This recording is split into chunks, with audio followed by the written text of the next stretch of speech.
तक अपने ने ऑस्मोसिस की definition,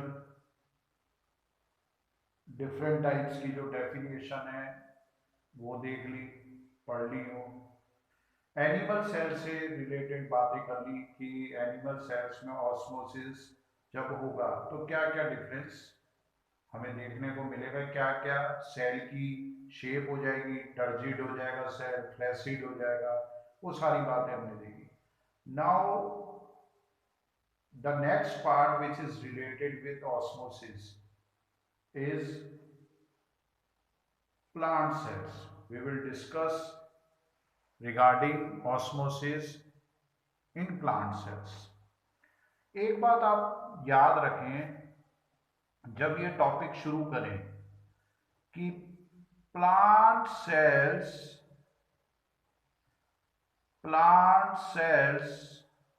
has a rigid cell wall, rigid cell wall. ये याद रखें, ये बात अगर आप याद रखेंगे तो इससे रिलेटेड कई बातें अपने को क्लियर हो जाएंगी। ठीक है, कि प्लांट सेल्स में कैसी सेल वॉल है, रिजिड सेल वॉल। डायग्रामेटिकली हम शो करेंगे इस चीज को और उसी से ही समझ लेंगे।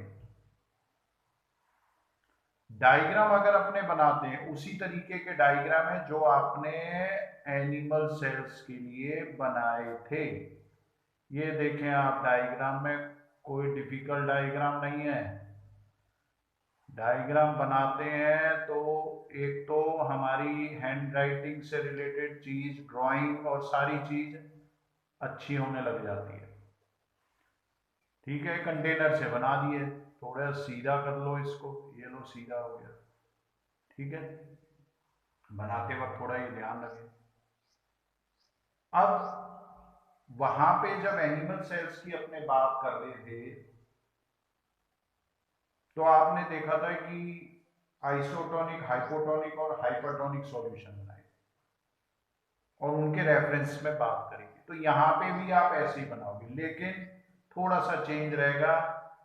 यहाँ मैं सेल की, प्लांट सेल की शेप थोड़ी चेंज कर दूंगा, ऐसे हेक्सागोनल बना दूंगा और सारी चीजें सिमिलर रहेंगी, और सारी चीजें बिल्कुल सिमिलर रहेंगी। ये देखो आप, ये देखें, ये देखें, ये देखें। ठीक है, ये मैंने सेल वॉल बना दी है इनकी। बातें वही रहेंगी। अगर मैं आइसोटोनिक सॉल्यूशन की बात करता हूं, if I talk related with isotonic solution, तो concentration of material inside cell is same as that of outer part, means concentration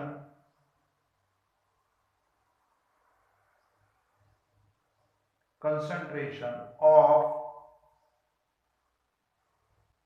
material inside cell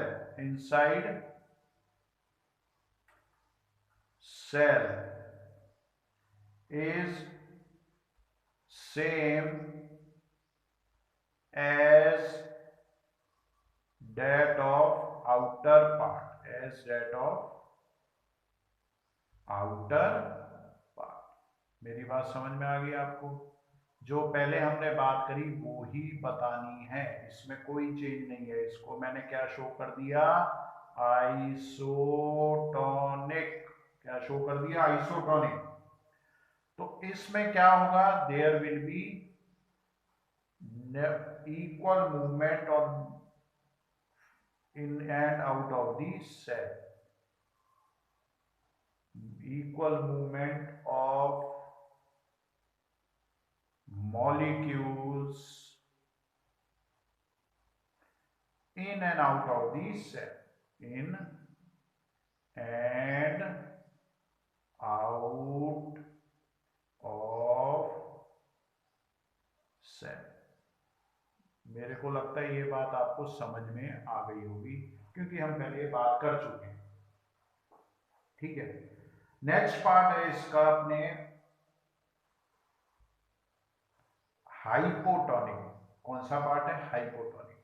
तो इसमें अपने ने बात क्या करी थी कि the cellular content is more concentrated inside in comparison to outer side.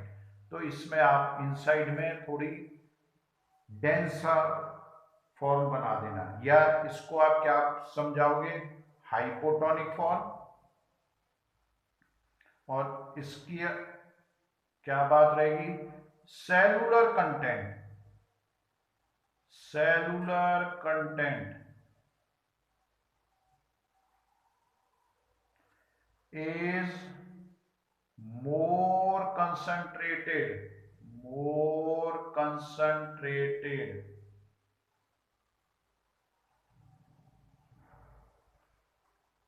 inside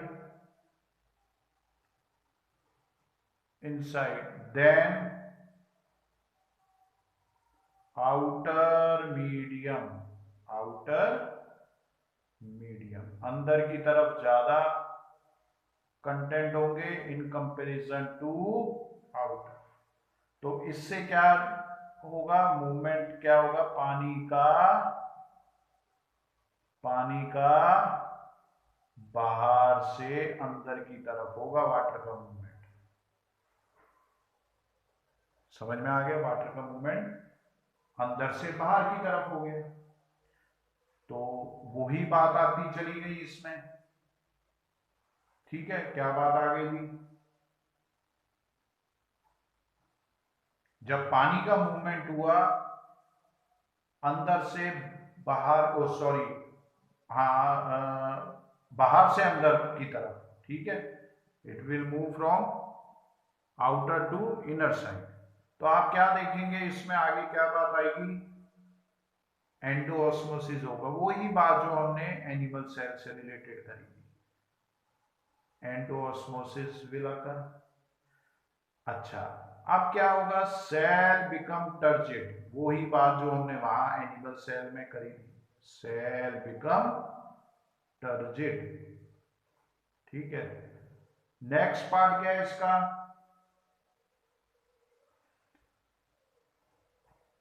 इसमें कैसी सेल वॉल है? रिजिड सेल वॉल है। ये बात मैंने ऊपर बताई है आपको। Plant cell has a rigid cell wall, तो it will exert equal pressure on the same.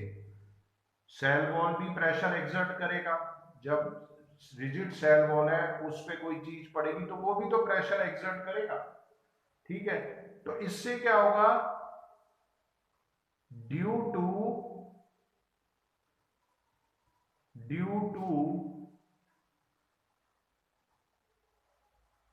rigid cell wall,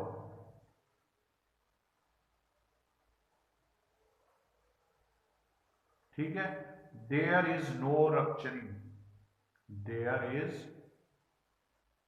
no rupturing. कोई चीज टूटेगी नहीं, कोई चीज टूटेगी नहीं। रप्चरिंग, ये बात समझ में आ गई? थोड़ा सा चेंज हो गया। अब इस बार इस चीज में आपको ध्यान रखना है, रिजिड सेल वॉल के बारे में बताना है। ठीक है, प्लांट की सेल वॉल रिजिड है। जब ये एंडोऑस्मोसिस होगा तो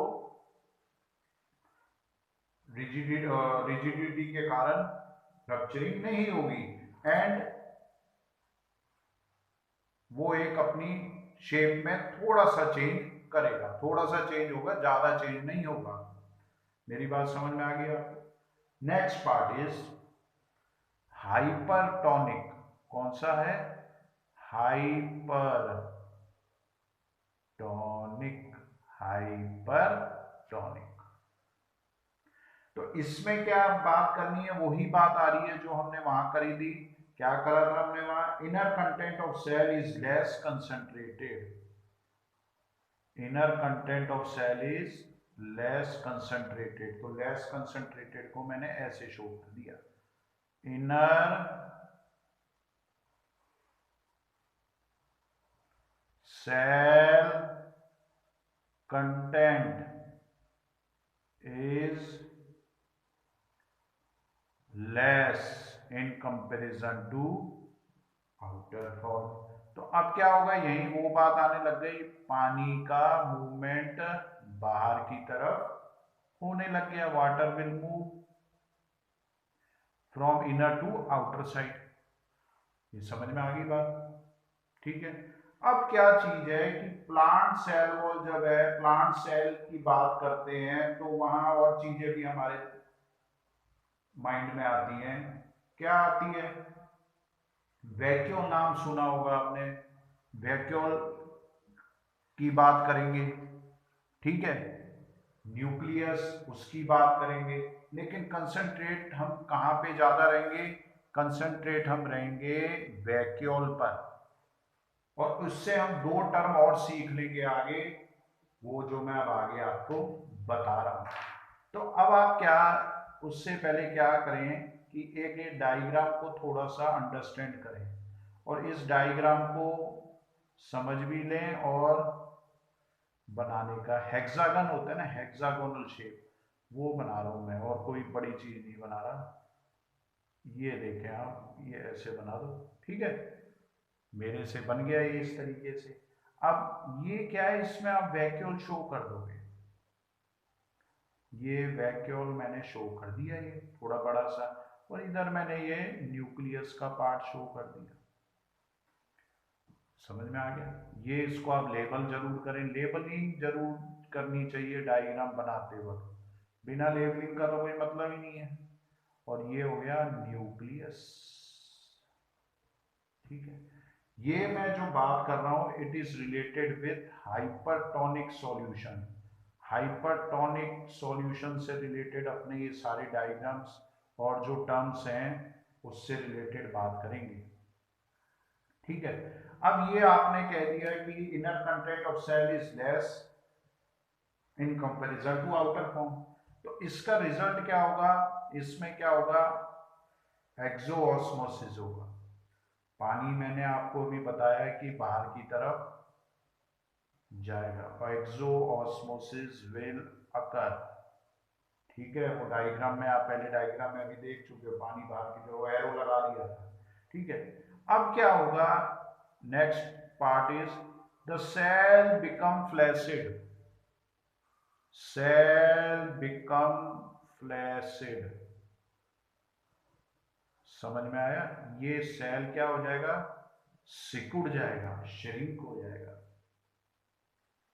ठीक है। अब जब श्रिंकेज होने लग गई तो दो चीजें और हमें दिख रही हैं, और मेन एम्फेसिस में बात कर रहा हूं वैक्यूल से रिलेटेड। वैक्यूल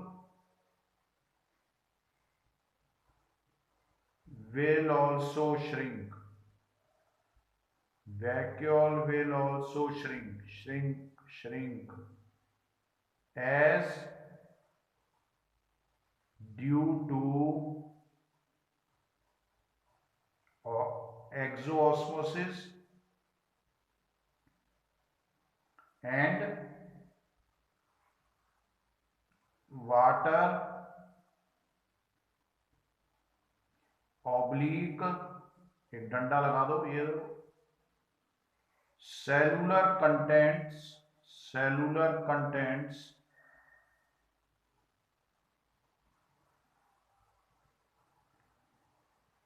कम्स आउट, बाहर की तरफ वो आ जाएंगे। तो वैक्यूल भी लास्ट में श्रिंक होने लग जाएगा। तो हम इसको डायग्रामेटिकली शो कर देते हैं। मैं ये डायग्राम बना रहा हूं आपके सामने, ठीक है।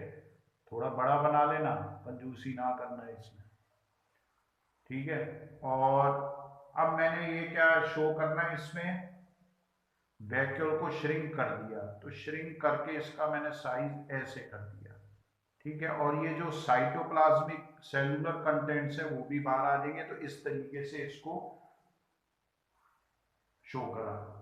ये जो मैंने एक आपके सामने डॉटेड लाइन बना रखी है, ये देखिए आप, ये जो डॉटेड लाइन है इसको थोड़ा और बोल्ड कर लें, कोई दिक्कत नहीं है, ठीक है। ये डॉटेड लाइन, इसका मतलब क्या है कि ये क्या शो कर रहा है, साइटोप्लाज्मिक कंटेंट जो है, साइटोप्लाज्मिक कंटेंट, ठीक है, इज ऑल्सो डिटैच्ड। डिटैच्ड का मतलब क्या होता है कि सेपरेट हो जाते हैं, ठीक है। जब कोई चीज श्रिंक होगी तो जो उसके कंटेंट है वो अलग अलग हो जाएंगे, डिटैचमेंट होने लग जाएगा। वैक्यूल श्रिंक हो गया, देखो ये आप लेबल जरूर करें, वैक्यूल श्रिंकेज, ठीक है, वैक्यूल श्रिंकेज, समझ में आ गया ये, देखो, ठीक है।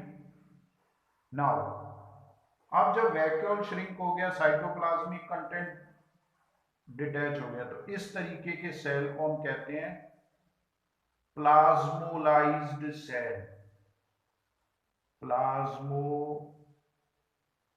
Plasmolysed cell in is that cell in which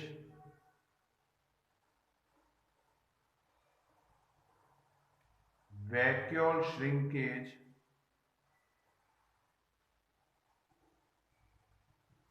and cytoplasmic content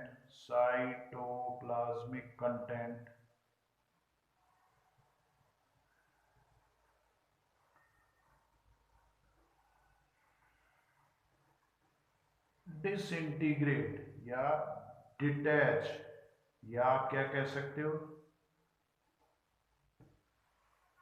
separate हो जाते हैं, ठीक है। It is called as plasmolysed cell. ये बात समझ में आ गई होगी आपको, ये प्लाज्मोलाइज्ड सेल है, ये जो आपने डायग्राम बनाया है, ठीक है, क्योंकि एक्सोऑस्मोसिस हो चुका है। नेक्स्ट इसमें बात आएगी जो अपने करेंगे इसमें, वो है कि अब ये जो सेल है इसको हम प्लाज्मोलाइज्ड सेल को फ्रेश वाटर में डालेंगे। दी प्लाज्मोलाइज्ड, ये थोड़ा सा इधर कर देता हूं, दी plasmolysed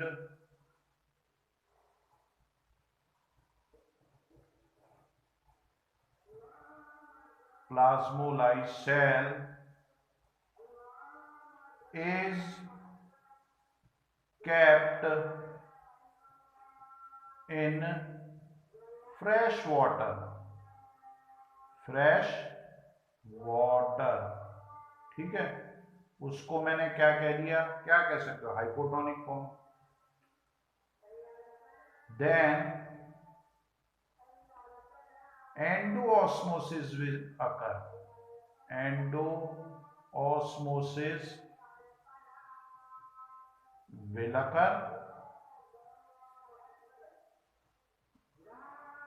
will occur, and as a result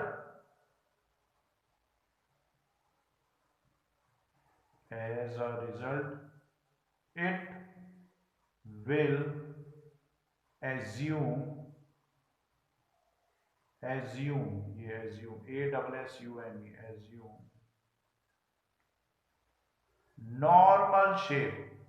normal shape, ठीक है, it will assume normal shape. This process is called as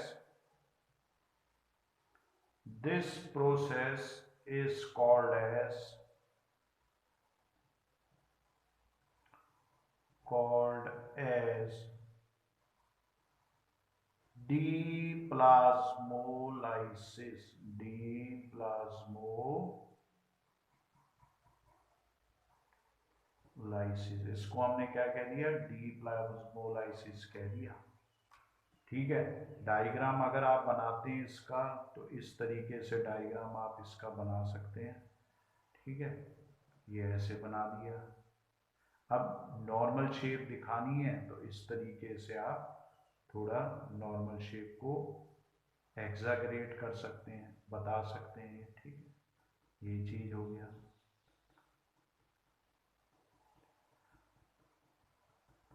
ये इस तरीके से आप बना दें और इधर ये शो कर दें वाटर का मूवमेंट, एंडोऑस्मोसिस।